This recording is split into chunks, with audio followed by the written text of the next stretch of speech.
আপনাদেরকে তো আমরা আসলে খেয়াল করছি জুলাই 2024 থেকে খেয়াল করছি যে অনেকেই বলে থাকেন, এবং এটা আমি বিভিন্ন সময় বিভিন্ন প্রমাণও পেয়েছি, যে সবচেয়ে বেশি সূক্ষ্মভাবে জিনিসগুলি বিবেচনা করতে পারেন আপনি, দ্রুত আপনি এটা বিবেচনা করতে পারেন এবং আপনার একটা মত থাকে। আপনি কি খেয়াল করতেন যে ধরেন আব্দুল কাদেরের যে ফেসবুকের যে স্ট্যাটাস পরপর যেগুলি দেওয়া হলো শিবিরের পক্ষ থেকে বা সাদিক কায়েম সাহেবের অনুসারীদের পক্ষ থেকে এগুলির যেটা জবাব দেওয়া হলো, পরবর্তী প্রেক্ষিতে নাহিদ সাহেব যেগুলির আবার জবাব দিলেন, আবার ধরেন 5 আগস্টের স্মরণের অনুষ্ঠানে আপনাদের গুরুত্বপূর্ণ নেতারা যে কক্সবাজার গেলেন, আবার তাদেরকে যে শোকজ দেওয়া হলো, এই পুরোটা জিনিস এরকম মনে হয় না যে জুলাই আন্দোলনের, মানে আপনি লেন্স থেকে দেখা না দেখার কথা বলতেছিলেন, কিন্তু আপনার মনে হয় না যে জুলাই আন্দোলনের এক একটা গ্রুপ এক একজনের অনেক বড় শত্রুতে পরিণত হয়েছে?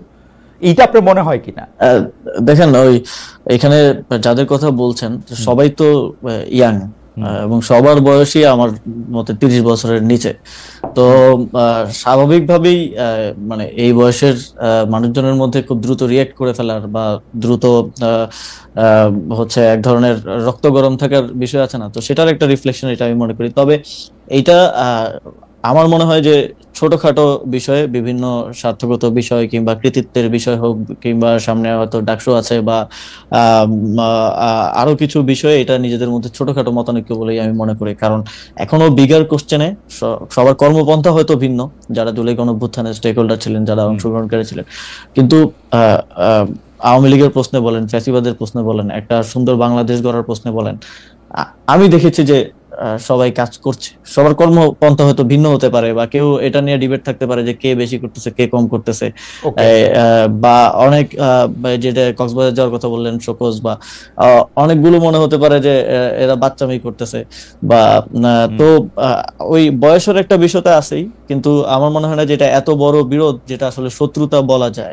আমার মনে হয় যে আসিফ, আমি এই প্রসঙ্গ শেষ করছি এখানে। কেউ কেউ যে বলছেন যে এই বিরোধটা আসলে কোনো কিছুর বাটোয়ারা নিয়ে, অর্থাৎ যারা এটার কেন্দ্রে থাকবেন তারা চাঁদা, যদি আমি পজিটিভ অর্থও বলি, পার্টি চালানোর জন্য চাঁদা হোক বা অন্যান্য গুরুত্বের জন্য কোনো গুরুত্ব পাওয়া হোক, বা বড় নেতা ভবিষ্যতে হওয়ার জন্য এইটা গুরুত্বপূর্ণ, এইভাবে আপনি দেখেন কিনা? আপনি যেটা বললেন সেটা ঠিক আছে, বয়সের একটা, কিন্তু এইভাবে দেখেন এই বিষয়গুলো তো আছেই। মনে করেন সবার মধ্যেও তো একটা প্রতিযোগিতা আছে, যে মনে করেন শিবির মনে করে বা জামাত মনে করে আমাদের এখান থেকে তরুণ নেতৃত্ব উঠে আসুক, তো আবার এনসিপি মনে করে যে, এনসিপি মনে করতে পারে যে যেহেতু গণঅভ্যুত্থানের অধিকাংশ নেতাই এখানে, আমরাই গণঅভ্যুত্থানের একমাত্র মানে সবচেয়ে বড় স্টেক হোল্ডার। তো এইগুলো নিয়ে মতানৈক্য, মতের অমিল আছে, এবং প্রতিদ্বন্দ্বিতাও হবে সামনে ছাত্র সংসদ নির্বাচন। টাকা পয়সা দিয়ে আছে কিনা সেটা একটু বলেন, যে একদম টাকা পয়সা দিয়ে আছে কিনা? আমার মনে হয় না, টাকা পয়সা আমি অন্তত দেখি নাই এটা গুরুত্ব পাওয়া, বা হচ্ছে কারো মনে হচ্ছে গ্রিভেন্স থাকে না যে আমার কথাটা বললো না, এই কথাটা বলতে গিয়ে, কিন্তু আমি তো ওই ঐতিহাসিক প্রেক্ষাপটে ছিলাম, এই গ্রিভেন্স গুলো থেকেই বেশি এটা শুরুটাও হয়েছে এবং এটা দিন দিন বাড়ছে। তবে আমি মনে করি যে এই বিষয়গুলোতে আরো বেশি, মানে যদি কমিউনিকেশন থাকে জুলাইয়ের বিভিন্ন পক্ষের মধ্যে, তাহলে আমার মনে হয় যে এই জিনিসগুলো জনসম্মুখে এরকম হাস্যকর পরিস্থিতিতে আসা থেকে আসলে ইয়া করা যায়, জনসম্মুখে হাস্যকর পরিস্থিতি। কিন্তু ঠিক আছে, আমি এই প্রসঙ্গ থেকে একটু অন্য প্রসঙ্গে যাই। অনেক সময় আপনার এবং জনাব মাহফুজ আলমের নিরপেক্ষতা নিয়ে প্রশ্ন ওঠে, কারণ আপনারা যেহেতু জুলাই আন্দোলনের সামনের দিককার মুখ, এবং আপনাদের বাকি বন্ধুরা যেহেতু বাকি সহযোদ্ধারা, আমি এভাবে যদি বলি, বাকি সহযোদ্ধারা যেহেতু এখন একটি রাজনৈতিক দল করেছেন, আপনারা সেখানে যাবেন কবে, কেন যাচ্ছেন না, আসলে যাবেন কিনা, সেগুলো নানা রকম প্রশ্ন ওঠে। আমি সেইখান থেকে আসলে সরাসরি প্রশ্ন করতে চাই যে আপনার, মানে মাহফুজ আলমের উত্তর তো মাহফুজ আলম, জনাব মাহফুজ আলমের সাথে দেখা হলে নিশ্চয়ই তিনি দিবেন, কিন্তু আপনার কাছে প্রশ্ন যে আপনি রাজনীতিতে কবে যাবেন, পদত্যাগ করবেন কিনা, সরকারে থাকবেন কিনা, সে ব্যাপারে সিদ্ধান্ত নিয়েছেন কিনা? অনেকেই বলে থাকেন যে আপনি হয়তো রাজনীতি করবেন, ভোটও করবেন, কিন্তু যতদিন পারা যাচ্ছে ততদিন আপনি আপনার সরকারি বাসভবনে বা সরকারি পদে থাকতে চান। মানে আপনি আবার খুবই প্রিয়, সেই জন্য বলি যে অনেকে বলে থাকে যে আপনি পতাকাবাহী গাড়িতে আরো কিছুদিন চড়বেন, তারপরে ইলেকশন যখন এগিয়ে আসবে তখন আপনি গিয়ে মানে দেখেন খালেদ ভাই, পতাকাবাহী গাড়ি বা এই বিষয়গুলো মানে এটা আমরা কখনো চাইও নাই, বা এটার প্রতি আমাদের ওইরকম কোনো মোহ নাই। আমার দিক থেকে বিষয়টা হচ্ছে কিছু দায়িত্ব নিয়ে তো আমি এখানে আসছি, এবং কিছু দায়িত্ব গণঅভ্যুত্থানের সময়, সেই সময়টাতে যখন সমন্বয়করা আমাদেরকে সিলেক্ট করে তখন থেকেই দেয়া যে এই সরকারকে জুলাই গণঅভ্যুত্থানের পক্ষে রাখা, পক্ষের ডিসিশন গুলো নেওয়ার ক্ষেত্রে প্রভাবিত করা, এবং ভয়েসটা যাতে থাকে সেই জিনিসটা নিশ্চিত করার জন্য সরকারে আসা। তারপরেও যদিও অনেক অন্যান্য মিনিস্ট্রির দায়িত্ব আসছে, ফর্মাল দায়িত্ব আসছে, তো সেই জায়গা থেকে আমি মনে করি যে এখনো আমাদের কিছু কাজ বাকি আছে। একটা বড় মাইলফলক হচ্ছে এই যে ঘোষণাপত্রটা আমরা করতে পারলাম, জুলাই ঘোষণাপত্রটা দেওয়া সম্ভব হলো। এখনো জুলাই সনদ বাকি আছে। পারসেপশন তৈরি করে প্রত্যেকটা জিনিস তো আপনি বা আমি বসে বসে উত্তর দিতে পারবো না। না, আপনার কাছে কি এটা মনে হয় না যে ধরেন আপনি বাংলাদেশে, মানে আমি সাংবাদিকতার করি বলে আমি দেখি যে বাংলাদেশে যে কয়জন একজন তারকা আছেন, আপনি তার মধ্যে সবচেয়ে বড় তারকাদের একজন এখন, সেটা জুলাই আন্দোলনের জন্য হোক, পরে আবার সরকারে যাওয়ার কারণে হোক, সেই জন্য এই ধরনের ইয়া তো থাকারই কথা। কিন্তু আপনার ইঙ্গিতে কি এইটা ছিল যে এই সার্ভেলেন্সটা সরকারের ভিতরে যে অনেকগুলি কেন্দ্র বা সরকার তাদের কেউ করতেছে? আমি আরো সরাসরি বলি, এটা কি কোনো গোয়েন্দা সংস্থাকে আপনি ইঙ্গিত করেছিলেন? হ্যাঁ, আমি আমি এর আগেও বলছি যে কিছু রিপোর্টের ব্যাপারে আমি একটা সংবাদ সম্মেলনে বলতে গিয়ে বলছিলাম যে আমাকে হাউস থেকে যোগাযোগ করে বলা হয়েছে যে এইটা তো আমাদেরকে চাপ দিছে করার জন্য, এবং এটা টেক্সটটা হুবহু আমি হাউসে ফোন করে জিজ্ঞেস করছিলাম যে আপনারা যে একটা নাম্বার লিখলেন এখানে, এটা কিসের রেফারেন্সে লিখছেন? আপনাদের ইয়াতে তো রিপোর্টে তো লেখা জানা গেছে, জনশ্রুতি আছে, এই কিসের রেফারেন্স আপনারা লিখলেন? তখন বললো এটা আমাদেরকে একটা গোয়েন্দা সংস্থা থেকে দিয়ে চাপ দেওয়া হয়েছে এটা রিপোর্ট করার জন্য।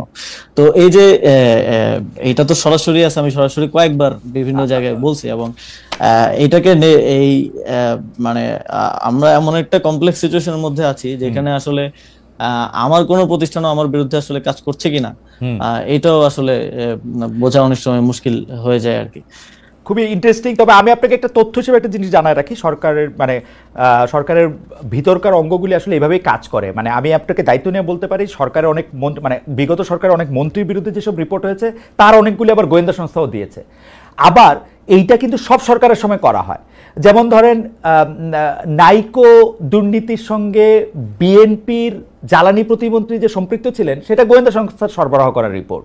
এরকম নানাভাবে এটা একটার মধ্যে থেকে একটা এরকম হইতে থাকে।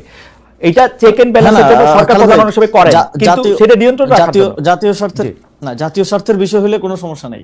আমি মনে করেন কোথাও জাতীয় স্বার্থে ভঙ্গ করার জন্য কোনো বিদেশি কারোর সাথে মিটিং করতেছি, গোপন বৈঠক করতেছি, সেটা আপনি ফাঁস করেন, সমস্যা নেই। কিন্তু আপনি আমার একেবারেই ব্যক্তিগত বিষয় যেটাকে আপনি নেগেটিভলি ফ্রেমিং করার জন্য করছেন, এটা তো নীতি বহির্ভূত হয়। অবশ্যই নীতি বহির্ভূত হয়। এবং আপনি সন্দেহ করছেন যে সরকারের ভিতরের যে অংশটুকু মানে মানে হ্যারি পটারের ভাষায় বলতে হয়, যাদের নাম আমরা নিতে পারতেছি না প্রমাণের অভাবে, সেরকম কাউরেই আপনি সন্দেহ করতেছে, মানে ধরেন সামরিক গোয়েন্দা বাহিনী বা ওরকম কোনো কিছু, নাকি আপনাকে ফ্রেমিং?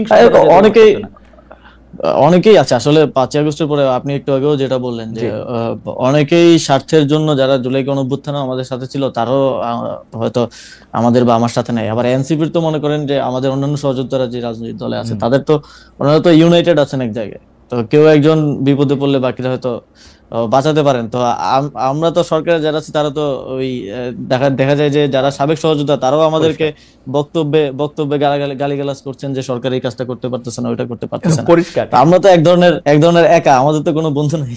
পরিষ্কার। আমি এই জিনিসটা খেয়াল করলাম, জনাব মাহফুজ আলম কয়েকদিন আগে একটা স্ট্যাটাস দিয়েছিলেন, ফেসবুক স্ট্যাটাস, সেখানেও তিনি প্রায় একই ধরনের কথা বলছিলেন যে আসলে মানে নতুন রাজনৈতিক দলকে তিনি ইঙ্গিত করেছিলেন, এই নানা ধরনের দুর্নীতির প্রসঙ্গ তিনি ইঙ্গিত করেছিলেন।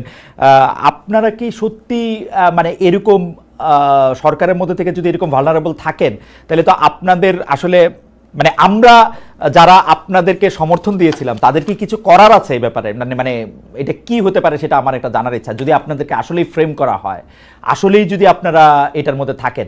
আমি অবশ্য মানে আপনাদের বিরুদ্ধে অভিযোগগুলিও আমি একটু বলতে চাই। আপনি কি মনে করেন যে মানে আমাদের, আপনি এক দুই লাইনে বলবেন যে এখানে আমরা আসলে কি করতে পারি? যেমন ধরেন সরকারের কোনো একটি গোয়েন্দা সূত্র যদি বরাদ দিয়ে এটি জানায়, যাদেরকে আমরা হুইসেল ব্লোয়ার বলি, আপনার বিরুদ্ধেও কোনো খবর যখন করে বা তথ্য যখন দেয়, তখন তো আমি এটা ছাপবই, কিন্তু বা প্রকাশ করতেই চাইবো। কিন্তু আপনি যদি মনে করেন যে এটা ফ্রেমিং করা হচ্ছে, সেখানে সাংবাদিক হিসেবে আমার আসলে করারটা কি আসলে, মানে আমরা কি না করবো? না, খালেদ ভাই, আপনার আপনার যদি মনে হয় যে এই তথ্যটা সঠিক, আপনি অবশ্যই আপনার ইনভেস্টিগেশনও করবেন, আপনি অবশ্যই এটা ভেরিফাই করবেন, তাহলে আপনি অবশ্যই ছাড়বেন। এবং সেটা যদি আপনার জার্নালিজমের নর্মসের মধ্যে পড়ে যে ঠিক আছে এটা জাতীয় স্বার্থের বিষয় বা এর কোনো দুর্নীতির প্রমাণ, তাহলে তো অবশ্যই ছাড়বেন। কিন্তু যেটা একেবারেই ব্যক্তিগত বিষয়গুলোকে নিয়ে যেভাবে ফ্রেমিং করা হয়, কিংবা এই যে রেফারেন্সলেস ভাবে নিউজ করা, ওকে, এবং এই যে হাওয়া থেকে বিভিন্ন ইনফরমেশন আসলে ছড়ানো, যেটা হচ্ছে আপনার কাছে হয়তো টিভি চ্যানেল আছে বা আপনার কাছে সেই সক্ষমতা আছে, সেই এস্টাবলিশমেন্ট আছে বলেই যে সেটা করবেন, এটা তো অনুচিত। যেমন মনে করেন যদি বাংলা ভিশনের লাস্ট যে রিপোর্টটা আমাকে নিয়ে, বিশেষ করে আমার বাবাকে নিয়ে করা হলো, এটার বিষয়ে যদি আমি বলি যে আপনিও তো দেখছেন, আপনি একজন জার্নালিস্ট হিসেবে আমি ওটা আমি আসলে এটার দেখছেন। প্রসঙ্গে আমি এটার হ্যাঁ, প্রসঙ্গে আলাদা করে আসবো, কারণ এই ব্যাপারগুলি আপনি আসলে বাংলা ভিশন, ইশরাক আহমেদ, তার মালিক, তার নানা রকম বিষয়ে জড়িয়ে গেছে, সেটা আমি একটু ধারাবাহিকভাবে আসি, এটা আপনি একটু রাখুক, এখানে থাকুক, কারণ আমি এটাতে আপনাকে প্রশ্নই করতে চাই। আমাদের অনেক দর্শক আপনি আসবেন শুনে এইসব প্রশ্নগুলি আমাকে করতে বলেছেন, আমি এই প্রশ্নগুলি করবো আপনার বাবাকে নিয়ে, আপনার এপিএস হ্যান ত্যান এগুলি নিয়ে, এগুলি আমি করবো, কিন্তু আমি একটু আসি। আমার কাছে এর আগে যেটি জানার দরকার, গোপালগঞ্জে যেদিন এনসিপির কেন্দ্রীয় নেতারা আক্রান্ত হলেন, সেদিন আপনি ঢাকার পুলিশ কন্ট্রোল রুমে বসেছিলেন স্বরাষ্ট্র উপদেষ্টার সঙ্গে, এবং সেটার ফেসবুক পোস্টে আমরা এটা ছবিও দেখেছি। জনাব আসিফ মোহাম্মদ সজীব ভাই, এই ছবিটা আমার ভালো লাগে নাই। এটা যে আমার ভালো লাগে নাই, এইটা আমি আমার বিভিন্ন কথা আমি বলতেও চেষ্টা করেছি, জানতেও চেষ্টা করেছি। আজ আপনাকে পেলাম, তাই আপনার কাছে একটু জানতে চাই, আপনি কোন ক্ষমতা বলে সে একটা কন্ট্রোল রুমে বসেছিলেন, এবং আপনি কি নির্দেশ কাকে দিচ্ছিলেন যে মানে এটা করতে হবে বা ওইটা করতে হবে, এরকম কি নির্দেশ আপনি দিয়েছিলেন? না, আমি আমি কাউকে কোনো নির্দেশ দিচ্ছিলাম না। আমি সেখানে একটু মানে মূলত আমি হচ্ছে সরকারের আইন শৃঙ্খলা বিষয়ক যে উপদেষ্টা কমিটি, সেই কমিটির সদস্য, এবং সেটা হিসেবে আইন শৃঙ্খলা বিষয়ক ইয়াতে আমার থাকার ক্ষেত্রে ফর্মাল আসলে অফিসিয়াল কোনো বাধা নাই। এবং সেখানে ওই সময়টা তো খুব ক্রাইসিস সিচুয়েশন যাচ্ছিল, সেখানে যে কোনো ধরনের দুর্ঘটনা ঘটতে পারতো। তো সেই জায়গা থেকে সরকারের কন্ট্রোল রুমে আইন আমাকে শৃঙ্খলা, আমি একটু একটু একটু করে শুনে শুনে আসি, সরকারের আইন শৃঙ্খলা বিষয়ক কমিটিতে আর কে আছে, মানে স্বরাষ্ট্র উপদেষ্টা আপনি, আর কোন উপদেষ্টা কে আছেন? হ্যাঁ, আরো প্রায় এটা হয়তো 12 জন উপদেষ্টার আইন শৃঙ্খলা বিষয়ক কমিটি মানে 12, মানে আইন উপদেষ্টা। শৃঙ্খলা বিষয়ক কমিটির সব উপদেষ্টাই মোটামুটি সদস্য নাকি 12-13 জন সদস্য? না, সব উপদেষ্টা না, 12 জন সদস্য বোধহয়। এবং তারা এরকম কন্ট্রোল রুমে গিয়ে থাকতে পারেন, মানে আইনে বাধা নাই? না, ফর্মালি তো এতে কোনো আসলে বাধা নাই। আমি আচ্ছা, তো সরাসরি কোনো নির্দেশনাও দিচ্ছিলাম না, যেটা স্বরাষ্ট্র উপদেষ্টা নির্দেশনা দিচ্ছিলেন, আমি সেখানে কোঅর্ডিনেশন করার চেষ্টা করছিলাম। যেমন মনে করেন এই যে পুলিশ পাঠানো হবে, কিন্তু পদ্মা সেতুর সামনে বৈষম্যবিরোধী ছাত্র আন্দোলনের লোকজন অবরোধ করে রাখছে, পুলিশ যেতে পারছে না। তো এই কারণে এই কোঅর্ডিনেশনটার জন্য স্বরাষ্ট্র উপদেষ্টা তিনি আমাকে ফোন করেছিলেন, আমি গিয়েছিলাম। এবং তো ওদের সাথে যেহেতু আমার যোগাযোগ আছে, পূর্ব পরিচিতি আছে, তো ওদেরকে বলে তখন ওই কোঅর্ডিনেশনটা করা, যাতে করে সেখানকার ওই পরিস্থিতি সামাল দেওয়ার ক্ষেত্রে কোনো ধরনের বাধা তৈরি না এই হয়। এই ছবিটি কে তুলেছিল? আপনার কোনো সহকারী, মানে কে পোস্ট করেছিল? এই ছবিটির উৎস কি? উম এই ছবিটা আমার সাথে থেকে কেউ তুলেছিল, এবং আমার পেজে হয়তো ইয়ে আপনি, করেছে। হ্যাঁ, যে আপনার হুম, পেজে এটা পোস্ট করেছিলেন কি আপনি এটা জানাতে যে মানে আপনি খুব পাওয়ারফুল একজন উপদেষ্টা, আপনি ইচ্ছা করলে? না না, এইটা পোস্ট করা হয়েছিল যে সরকার এটা নিয়ে কাজ করতেছে। তখন এই ধরনের একটা ইয়া চলছিল যে সরকার কিছু করতেছে না, এখানে মানুষগুলো মারা যেতে পারে। তো অ্যাটলিস্ট গভর্নমেন্টেরও তো একটা ইয়া থাকা, সে থাকা উচিত, সেই জায়গা থেকে যে গভর্নমেন্ট ইজ ওয়ার্কিং এবং গভর্নমেন্ট ইজ কনসার্ন। মানে এটা আপনার মাসল দেখানো না তো, আপনার পিস্তলের ম্যাগাজিন না, দেখানো এটা বা পিস্তলের গুলি দেখানো না তো এটা? এটা এটা কোনোভাবেই না। এবং ইয়াতে মানে ওইটাও তো ম্যাগাজিন তো দেখানোর জন্য না, এটা তো না, ওইটা দেখানো। দাঁড়া, ওইটা আমি আমি নিজেও বিব্রত আচ্ছা, হয়েছি, হ্যাঁ। কিন্তু ওই ছবিটা আপনি পোস্ট করেছিলেন এই কারণে না তো, দেখো যে আমি কিন্তু I'm here, I'm on the chair, আমি ওরকম বলার জন্য না তো? না মানে আছে না একটা ফ্লেক্স? না, আমার মনে হয় যে এই সরকারের একটা দুর্বলতার জায়গা হচ্ছে এই সরকারের কমিউনিকেশন আসলে একটু কম। দেখা যায় আওয়ামী লীগের সময় আমরা দেখেছি যে কাজ যতটুকু করতে এর থেকে বেশি বলতো। তো এই সরকারের কমিউনিকেশনটা এই সরকারের একটা বড় দুর্বলতা, যে অনেক কাজ হচ্ছে কিন্তু সেগুলোর কমিউনিকেশন হচ্ছে কই না, আমার মানুষ ভাবতেছে যে আমার কাছে তো গভর্নমেন্ট কোনো কাজ করতেছে না। আমার কাছে তো মনে হয় যে আমাদের প্রেস সচিব, আমাদের সিনিয়র সাংবাদিক শফিক ভাই বেশ ভালোই করছেন, সরকার যতটুকু করছে তার চেয়ে? হ্যাঁ, হ্যাঁ, শফিক ভাই তো করছেন। শফিক ভাই তো মাননীয় প্রধান উপদেষ্টার প্রেস সচিব। সরকারে তো আরো 22-24 জন উপদেষ্টা আছেন, উপদেষ্টার বিশেষ সহকারীগণ আছেন। আপনি কয়জনকে আসলে মিডিয়াতে দেখেন? আচ্ছা, এটা কে ঠিক করে জনাব আসিফ? যে আমি এটা উনাকে জিজ্ঞেস করছিলাম যে আপনার তো 22 জন উপদেষ্টা আছে, উনার অফিসে জিজ্ঞেস করছিলাম, আসলে ডেপুটি প্রেস সেক্রেটারির সাথে কথা হচ্ছিল যে 22 জন উপদেষ্টা আছে, যে এর মধ্যে আপনি কোন উপদেষ্টার কাজকে সামনে আনবেন, কোন কাকে পিছনে আনবেন? কারণ আমরা দেখি মাঝে মাঝে উপদেষ্টাদের কথাও প্রেস উইং থেকে বলা হয়, কিন্তু কার কথা কিভাবে বলা হবে এটা কি মানে ক্যাবিনেটে বসে আপনারা ঠিক করেন, নাকি ডক্টর ইউনূস নির্দেশ দেন যে এদের এদের কথা বলবেন বা আমার কথা বলবেন? না, এটা হচ্ছে মাঝে মধ্যে হয়তো দেখেন যে ইয়ার সাথে, শফিক ভাইয়ের সাথে সংবাদ সম্মেলন উপদেষ্টারাও থাকে। তো কনসার্ন যেই মন্ত্রণালয়ের কাজ হয়, যেমন আমার মন্ত্রণালয়ে একটা আইন পাশ হলো, সেটার বিষয়ে ব্রিফ করার জন্য আমি ওনার সাথে গেলাম, বা অন্য কারো কনসার্ন। তবে আমি দেখেছি যে উপদেষ্টার মধ্যে বেশিরভাগের মধ্যেই একটা মানে প্রচার বিমুখতা আছে, এবং স্বাভাবিকও। ওনারা তো আর পলিটিক্স করা বা ওনারা তো সামনে আসার যে পলিটিক্যাল গভর্নমেন্টের মধ্যে যে ড্রাইভটা থাকে যে আমি কাজ করছি এটা দেখাইতে হবে, এই যে একটা দায়ের জায়গা থাকে, তো এইটা তো ওনাদের নাই। সেই জায়গা থেকে কমিউনিকেশন গ্যাপ আছে। তো সেই জায়গা থেকেও মাঝে মধ্যে দেখা যায় যে মাঝে মধ্যে আমি চেষ্টা করি যে কমিউনিকেট করার, কারণ দেখা যায় যে এখন রিয়াকশনটা খুব দ্রুত হয়। এখন আওয়ামী লীগের আমলের মতো না, কিছু একটা ঘটলেই দেখা যায় যারা কনসার্ন আছে, এখন নাগরিকদের মধ্যে সচেতনতা বৃদ্ধি হয়েছে, স্টুডেন্টদের মধ্যে সচেতনতা বৃদ্ধি হয়েছে, খুব দ্রুত দেখবেন যে মাঠে নেমে চলে আসছে। তো ঠিকমতো কমিউনিকেশন না হওয়াটাও এই রিয়াকশনের একটা বড় কারণ বলে আমি মনে করি। তো এইগুলো ম্যানেজ করার জন্য আমার মনে হয় যে কমিউনিকেশনটা প্রয়োজন, সেই জায়গা থেকেই সেই বিষয়টা পোস্ট করা। ওকে, আমি আইন উপদেষ্টা ডক্টর আসিফ নজরুল আমাদের অনুষ্ঠানে এসেছিলেন, তখন তিনি আমার একটি প্রশ্নের জবাবে বলেছিলেন যে চট্টগ্রামের মেয়র শাহাদাত সাহেব কেন মেয়রের দায়িত্ব পেলেন, দক্ষিণ ঢাকার ইশাক সাহেব কেন পেলেন না? তখন তিনি আমার মানে প্রশ্নের পর প্রশ্নের জবাবে তিনি বলেছিলেন যে এইটা চট্টগ্রামের ক্ষেত্রে সেই সময়কার যে স্থানীয় সরকার উপদেষ্টা ছিলেন জনাব এফ হাসান আরিফ, তার কারণেই চট্টগ্রাম সিটিতে মেয়র হিসেবে দায়িত্ব পেলেন, কারণ তিনি একটি লিনিয়েন্ট ভিউ নিয়েছিলেন তার মেয়র পদে বসার ক্ষেত্রে, যেটা জনাব আসিফ নেন নাই। সেই জন্য ব্যাপারটার ক্ষেত্রে তিনি এটার মধ্যে সিদ্ধান্ত দিতে চান নাই। সার্বিকভাবে বিএনপির সিনিয়র নেতারা কিন্তু অভিযোগ করেন যে আপনি গায়ের জোরে আসলে জনাব ইশাককে বসতে দেন নাই। তো আপনি কি মনে করেন যে সপ্তাহ 10 দিন বা 15 দিনের জন্য জনাব ইশাক মেয়র হলে সেটা কি মানে আপনি এটাকে পার্সোনালি নিয়েছেন কিনা বা নিয়েছেন কিনা, মানে এটা আপনার গায়ের জোরের ব্যাপারটা যেটা আসছে? হ্যাঁ, প্রথমত খালেদ ভাই, পার্সোনালি নেওয়ার তো এখানে সুযোগ নাই। এখানে এই ধরনের জনগুরুত্বপূর্ণ এইসব সিদ্ধান্ত সরকার সর্বোচ্চ পর্যায় থেকেই আসে, এবং এইখানে পার্সোনালি কোনো ডিসিশন নিয়ে তো আমি মানে নিজে ঝুঁকি নিতে চাইবো না। তো এই বিষয়ে সিদ্ধান্ত উপদেষ্টা পরিষদ এবং ফর্মালি ইনফর্মালি উপদেষ্টা পরিষদ থেকেই মানে হয়েছে, এবং তখন আইনি জটিলতা ছিল অনেকগুলো, যেটা আপনিও জানেন। এবং তখন এই যেহেতু আমি এই মন্ত্রণালয়ের দায়িত্ব অন্য যে কেউ থাকলে তাকেও উপদেষ্টা পরিষদের সিদ্ধান্তই বাস্তবায়ন করতে হতো। এবং আপনি যদি ইশাক ভাইয়েরও লাস্ট দু একটা প্রেস ব্রিফিং এ উনি নিজেও বলেছেন যে এটা উপদেষ্টা পরিষদের সিদ্ধান্ত, ডক্টর মোহাম্মদ ইউনূসকে ভুল বোঝানো হয়েছে, উপদেষ্টা পরিষদ ভুল বুঝাইছে, তো উনি কিন্তু নিজেও বলেছেন। তো সেই জায়গায় আমার একক স্বেচ্ছাচারী ভাবে এই ডিসিশন নেওয়ার আসলে না, কোনো ইয়াটা কোথায় আসে মানে শাহাদাত যখন মেয়র হন তখন হাসান আরিফ ছিলেন, ইশাক যখন মেয়র হতে পারেন নাই তখন আসিফ সাহেব ছিলেন। সেই জন্য মনে হয় যে এখানে আসিফ সাহেব কোনো কিছু করেছেন কিনা। না, এটা হাসান আরিফ স্যার হয়তো সেই সময়টার কথা আমার ঠিক মনে নেই, এটা হয়তো তিনি উপদেষ্টা পরিষদে আনেন নাই, কিংবা ওই বিষয়ে এত বেশি আইনি জটিলতাও ছিল না।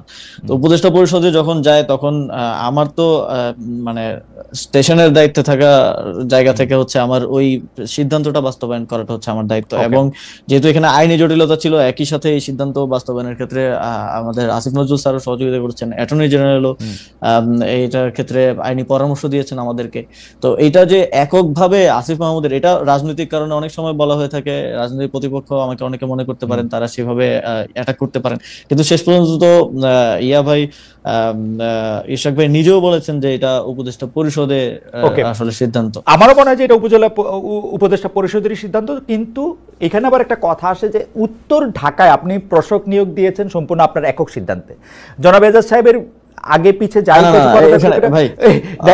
এইটা নিয়ে কি আপনি একটু বলবেন? ইদানিং আবার শুনতেছি যে এজাজ সাহেব আপনার এবং সৈয়দা রেজানা হাসান যিনি আরেকজন উপদেষ্টা, তাদের দুইজনের একক পছন্দ, তাদের আপনি একটু ভাই এজাজ ভাইয়ের নিয়োগটাও কিন্তু উপদেষ্টা পরিষদের সিদ্ধান্ত। এটা কোনো মানে এটা তো ফর্মাল এজেন্ডা উত্থাপন হয় নাই, কিন্তু উপদেষ্টা পরিষদের বিবিধে এই বিষয়ে আলোচনা হয়েছে, এবং আর ওই দিন আমি কোনো একটা কারণে আমি হয়তো সফরে ছিলাম, আমি উপদেষ্টা পরিষদের ওই বৈঠকে ছিলাম না, ইভেন ওই উপদেষ্টা পরিষদের বৈঠকে আমি নিজে ছিলাম না। তো সেই উপদেষ্টা পরিষদের সিদ্ধান্ত হয়েছে, আমাকে সিদ্ধান্ত জানানো হয়েছে, আমি সেটা বাস্তবায়ন করেছি। তো এখন এটা তো পারসেপশন, ওই যে বললাম যে রাজনৈতিক কারণে পারসেপশন তৈরি করা হয় যে একক সিদ্ধান্ত, একক সিদ্ধান্ত এত বড় জায়গায় আসলে নেওয়ার সুযোগ নেই। যদি একক সিদ্ধান্ত নেওয়ার সুযোগ থাকতো আমি লোকাল গভর্নমেন্ট ইলেকশন দিয়ে দিতাম, আরো অনেক কিছু করে আপনার কাছে কি মনে হয় না ডক্টর মোহাম্মদ ইউনূস যদি তার কোনো একটা বক্তব্যে বা কোনো জায়গায় কোনো কিছুতে যদি এটা পরিষ্কার করতেন যেটা উপদেষ্টা পরিষদের সিদ্ধান্ত, তাহলে আপনার উপর এতগুলি জিনিস আসতো না এবং ডক্টর মোহাম্মদ ইউনূস ইচ্ছা করে বা ডক্টর মোহাম্মদ ইউনূসের অন্যান্য উপদেষ্টা পরিষদ ইচ্ছা করে এটা জনাব আসিফের উপরে আনতেছেন? এরকম আপনার মনে হয়? এখানে হয়তো সরকার থেকে আরো ভালো কমিউনিকেশন করার মানে সুযোগ ছিল। এটা উনি নিজে না বলেও উনার প্রেস সচিবকে দিয়ে ওটা বলাতে পারতেন। আমি কিন্তু এটা এখন পর্যন্ত, মানে আপনি ঠিকই বলেছেন, ইশাক সাহেব বলেছেন যে এটা উপদেষ্টা পরিষদের সিদ্ধান্ত, কিন্তু উপদেষ্টা পরিষদের কারো মুখে বা এর কাছে কিন্তু শুনে আমার, মানে প্রফেসর আসিফ নজরুল আমার উপর্যুপরি প্রশ্নের জবাবে তিনি বলেছেন যে তখন হাসান আরিফ এটা খেয়াল করেন নাই, এবারে আসিফ সাহেব সেটা খেয়াল করেছেন। স্পষ্ট, আমি সত্যি মানে সামারি করলে এরকমই দাঁড়ায় কথাটা। তো আমার কাছে মনে হয়েছে যে আমি জনাব হাসান আরিফকে অনেকদিন ধরে চিনি, আমার কাছে মনে হয়েছে যে যেটি জনাব হাসান আরিফের কাছে মনে হইলো যে না আইনি বিষয়ে এটি চলতে পারে, সেটি জনাব আসিফের যখন মনে না হইলো, তার মানে উনি ব্যক্তিগতভাবে ব্যাপারটা নিলেন। এটিকে আপনার মনে হয় না এটা পরিষ্কার করা দরকার ছিল সরকারের? হ্যাঁ, সরকারের পক্ষ থেকে আরো বেটার কমিউনিকেশন হতে পারতো, যেটা হয় নাই আনফরচুনেটলি। তবে এখানে আসলে ব্যক্তিগতভাবে আমি যেটা বারবার বলছি যে ব্যক্তিগতভাবে সিদ্ধান্ত নেওয়ার কোনো সুযোগই নেই। এত বড় গুরুত্বপূর্ণ বিষয়, যেই বিষয় নিয়ে যমুনার সামনে, মানে যমুনা পর্যন্ত ব্লকেড হয়ে গেল, অবরোধ হয়ে গেল, এরকম বিষয় নিয়ে আমি আসিফ মাহমুদ একা সিদ্ধান্ত নিয়ে নিব, এটা আসলে মানে এটা আমি মনে করি না যে কোনো সচেতন মানুষ এটা বিশ্বাস করবে। ইভেন যেহেতু মানে ইশরাক ভাইও বলছে এটা খুব ক্লিয়ার যে এটা উপদেষ্টা পরিষদের সিদ্ধান্ত ছিল, এবং এজাজ ভাইয়ের নিয়োগটাও উপদেষ্টা পরিষদের সিদ্ধান্ত ছিল, এবং ওই দিন উপদেষ্টা পরিষদের ওই বৈঠকে পর্যন্ত আমি উপস্থিত ছিলাম না। আমার কাছে যেহেতু আমি স্টেশনের দায়িত্বে আছি, সেই জায়গা থেকে আমার হচ্ছে সিদ্ধান্তগুলো বাস্তবায়ন করতে হয়। আমার এখানে একটা রাজনৈতিক অ্যাঙ্গেল দেওয়ার চেষ্টা করা হয়, রাজনৈতিক বিভিন্ন ব্যাপার এখানে আছে। অ্যাবসলিউটলি। এবং বাংলা ভাষায় এই প্রবাদটাকে আমরা বলি যে পরের ঘাড়ে বন্দুক রেখে পাখি শিকার করা।